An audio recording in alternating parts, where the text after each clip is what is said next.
വിശുദ്ധ പൗലോസ്ലീഹ റോമാക്കാർക്ക് എഴുതിയ ലേഖനം 14-ാം അധ്യായം.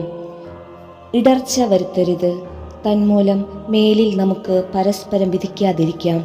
സഹോദരനെ ഒരിക്കലും മാർഗതടസ്സമോ ഇടർച്ചയോ സൃഷ്ടിക്കുകയില്ല എന്ന് നിങ്ങൾ പ്രതിജ്ഞ ചെയ്യുവിൻ. സ്വതേ അശുദ്ധമായി ഒന്നുമില്ലെന്ന് കർത്താവായ യേശുവിലുള്ള വിശ്വാസം വഴി ഞാൻ അറിയുകയും എനിക്ക് ബോധ്യപ്പെടുകയും ചെയ്തിരിക്കുന്നു. എന്നാൽ ഒരു വസ്തു അശുദ്ധമാണെന്ന് കരുതുന്നവന് അത് അശുദ്ധമായിരിക്കും.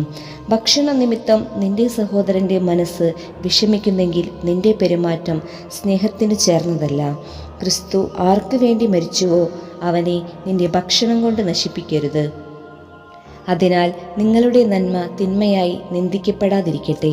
കാരണം ദൈവരാജ്യം എന്നാൽ ഭക്ഷണവും പാനീയവുമല്ല, പ്രത്യുത നീതിയും സമാധാനവും പരിശുദ്ധാത്മാവിലുള്ള സന്തോഷവുമാണ്. ഇപ്രകാരം ക്രിസ്തുവിനെ ശുശ്രൂഷിക്കുന്നവൻ ദൈവത്തിന് സ്വീകാര്യനും മനുഷ്യർക്ക് സുസമ്മതനുമാണ്. ആകയാൽ സമാധാനത്തിനും പരസ്പര ഉത്കർഷത്തിനും ഉതകുന്നവ നമുക്ക് അനുവർത്തിക്കാം. ഭക്ഷണത്തിൻ്റെ പേരിൽ നിങ്ങൾ ദൈവത്തിൻ്റെ പ്രവൃത്തി നിഷ്ഫലമാക്കരുത്. എല്ലാ വസ്തുക്കളും ശുദ്ധമാണ്, എന്നാൽ അപരന് വീഴ്ചയ്ക്ക് കാരണമാകത്തക്ക വിധം ഭക്ഷിക്കുന്നവന് അത് തിന്മയായി തീരുന്നു. മാംസം ഭക്ഷിക്കാതെയും വീഞ്ഞ് കുടിക്കാതെയും നിന്റെ സഹോദരന് പാപകാരണമാകുന്നതൊന്നും ചെയ്യാതെയും ഇരിക്കുന്നത് നല്ലത്. ഇക്കാര്യത്തിലുള്ള നിന്റെ വിശ്വാസം ദൈവസന്നിധിയിൽ പരിരക്ഷിക്കുക. താൻ അംഗീകരിക്കുന്ന കാര്യങ്ങളിൽ മനസാക്ഷി കുറ്റപ്പെടുത്താത്തവൻ ഭാഗ്യവാനാണ്.